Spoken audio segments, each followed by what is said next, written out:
What's up, everybody? It's Bill Colarulo. Happy Friday. What we're going to do every Friday are my closing arguments, where we look back at some of the major topics from the show that week, and I'll give you my final opinions on it. And if you haven't checked out the show yet, it's unfiltered. You get me, you get Ricky Bowe, Silvana Kelleher. Andrew DeCecco is a huge part of the show every single weekday from 2 to 6 p.m. Check it out. But let's take a look at some of the major topics that we got into this week.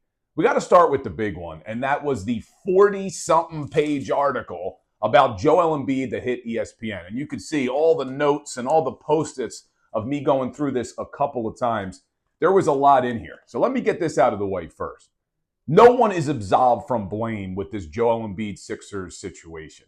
Joel Embiid, there's some things he should have done differently, and there's certainly some things that the Sixers organization should have done differently. And when you look back from the time he was drafted, there were a lot of things that we talked about. But what I want to focus on right now is what it means going forward, because a lot of fans, that's all they care about.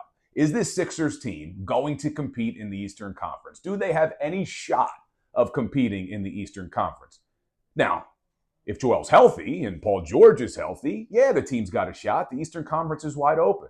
The problem is, does anyone feel that these guys are going to stay healthy? And the alarming thing with Joel Embiid that we found out in this article, after he came back this season and he tells Lisa Salters in February that he needs a knee surgery, that shocked the organization. Daryl Morey admitted in here that he was surprised that Joel needed surgery. So they are not on the same page with regard to the treatment. And then even worse, Joel Embiid says he's going to take a patient approach this offseason when it comes to getting back on the court. Well, the author of the article then asks him, well, what's the organization think about that patient approach? And Joel answers, I don't know what they think. How the hell has Joel Embiid and the Sixers organization not spoken about what the plan is? You got Daryl Morey at the draft saying, yeah, we're hopeful he's going to be back by training camp in September.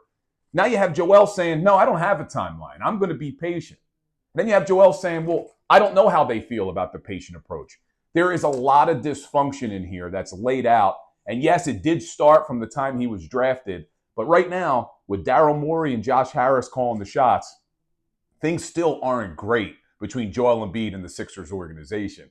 And the big question now, what happens? Is Joel Embiid trying to get out of Philadelphia? I mean, was this his cry for help to get out of Philadelphia? I don't see it happening. I don't see them moving him. I don't see anyone trading for that massive contract. So what happens once you lose that trust, where Joel doesn't trust the organization doesn't know what's going on with Joel? I'm not sure what the path forward is going to be. And we'll be sitting here as Sixers fans in purgatory for the foreseeable future. So that's something to definitely monitor as we go forward. But that was one major topic we got into. Let's talk about the Phillies for a second, because we saw Kyle Schwarber, even though he goes 0 for 2 with a walk in the game, steps up to the home run swing off and goes 3 for 3 to win the All-Star game for the National League, and he gets named the MVP. Even before he was named the MVP of the All-Star game, I think a lot of us could make the case he's been the MVP in the lineup for the Phillies the first half of this season. Bryce Harper has not been right. He doesn't have the power he used to have with that wrist. Power's down across the sport, but it's really down with the Philadelphia Phillies. They have not been slugging this year. In fact, outside of Kyle Schwarber, there's only one player on the Phillies who's on pace to have 20 home runs, and that's Nick Castellanos. He's on pace for 20. That's it. There's no one else in that lineup who's on pace for more than 20 home runs. And Kyle Schwarber is on pace for 50 dingers this year. But he's going to be a free agent this offseason. So what does that mean for the Philadelphia Phillies? I think they got to give him whatever the hell he wants to keep him here. It's probably going to take somewhere around 4 years, $125 million. I know it's a lot of money. Right now, he's only making $79 million over 4 years, which is about 20. He's going to start making probably over 30. And there's going to be plenty of teams in Major League Baseball who want that type of power in their lineup. And I think the Phillies are going to have to match whatever's out there, because Harper's not getting any younger. Alec Boehm has never shown that he can hit for power. Nick Castellanos is going to be entering in the final year of his deal. His power's down. You are 30th in all of Major League Baseball in terms of home runs in center field. We still don't know what we have in left field. Bryson Stott's not a home run hitter. Your shortstop, Trey Turner, hitting for average this year, he doesn't have a lot of power. JT Realmuto, another free agent that I think you're going to have to bring back, he's no longer hitting for power. You need that power in your lineup from somewhere. I think Dave Dombrowski is going to have to give Kyle Schwarber whatever he wants this offseason, because I just can't see a scenario where you let this guy walk. But what do you think? Comment below on the video. Would love to hear from everybody on that. Another topic we got into on the show this week, and this is going to be a major topic over the next couple of weeks, is the trade deadline in Major League Baseball. It's coming up July 31st. The general consensus around the league from everyone who covers the sport is that Dave Dombrowski is going to be looking to upgrade a couple of areas on this Phillies team. Bullpen, number one, and maybe a bat in that outfield as number two. Depending on who you speak to, depends on where they're going to go.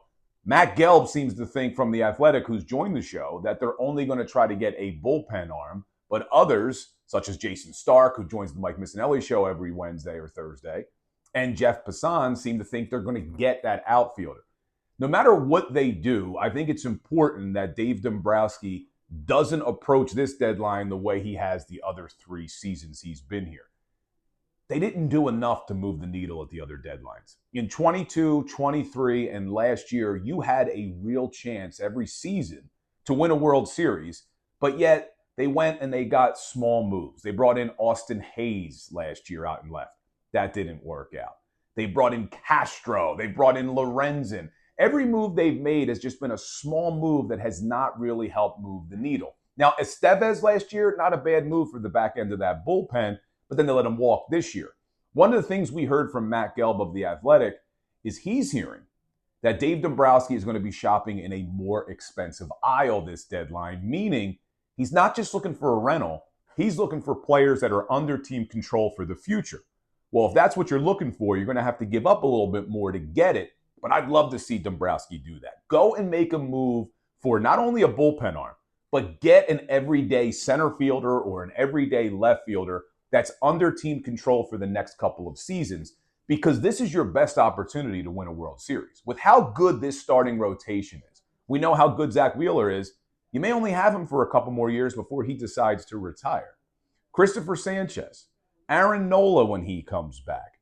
You're probably going to lose Ranger Suarez this offseason, but you still got him this season. We know Andrew Painter's coming up eventually, but what do you have in them? I think you got to take advantage of your top 3 right now, which is Wheeler, Sanchez, Ranger, and you got Luzardo there as well that maybe you can move to the bullpen. But you got to go all in this deadline. But as much as I want to see them go all in this deadline, I don't want to see them sacrifice the future. And that's why I'm saying if you're going to give up a major prospect, a Miller, a Crawford, maybe even an Andrew Painter, it's got to be for a piece that's not just a rental. You got to bring in someone that's not only going to help you this year, but next year and the year after as well. So we'll see how it all plays out. Make sure you're listening every day because the trade deadline is less than 2 weeks away. So we should be getting an update relatively soon. Phillies are back in action this weekend against the Los Angeles Angels. Hopefully they can start this unofficial second half of the season on the right foot, because I still look at this team, even though they got holes, even though there's weaknesses, the starting rotation is good enough that they are true World Series contenders. So we're going to do this every Friday. This will be my closing arguments, looking back at some of the major topics. But like I said, make sure you're tuning into the show every weekday from 2 to 6 p.m. You get me, you get my man Ricky Bo, you get Silvana Kelleher, but I'm really excited that Andrew DeCecco is a big part of the show, because if you've listened to Andrew DeCecco, he's the best voice on the Eagles in the city, hands down. And believe it or not, we are only a few days away from Eagles training camp. So hope to see you all. Comment below. Tell me what you think. Let me know what your opinions are. This was Closing Arguments with Bill Colarulo. What's up, everybody? It's Bill Colarulo from Unfiltered with Ricky Bo and Bill Colarulo. Thanks for watching. Make sure you're subscribed to our YouTube channel because we post a ton of content. It's not just what you hear on air. We're posting content all day long. We do some things before the show, after the show, even stuff during the show. So subscribe, like, do whatever you got to do. We got all this content coming to you every single day.